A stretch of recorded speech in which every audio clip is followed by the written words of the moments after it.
Hello friends, khichdi rice ఎలా చేయాలో చూద్దాం. ఈరోజు మనం నానబెట్టుకున్న కందిపప్పు, బియ్యం, కట్ చేసి పెట్టుకున్న ఆనియన్, పచ్చిమిర్చి, టొమాటో, ఆలుగడ్డలు. చూడండి, ఒక గిన్నెలో ఆయిల్ వేసేయండి 2 స్పూన్స్.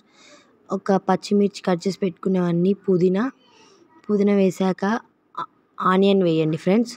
ఈ కిచిడి రైస్ చాలా బాగుంటుంది, పిల్లలు ఎంతో ఇష్టంగా తింటారు. పసుపు వేయండి, పసుపు 1 స్పూన్ వేయండి, వేసి బాగా మగ్గనివ్వండి.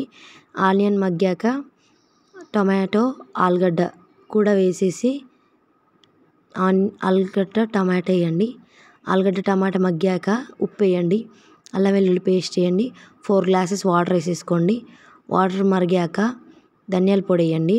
ఇప్పుడు వాటర్ని బాగా మరిగాక నానబెట్టున్న బియ్యం, పప్పు దాంట్లో మరిగే వాటర్లో వేయండి. అంతే, ఎంతో టేస్టీ కిచిడి రైస్ రెడీ. మామిడికాయ పచ్చడి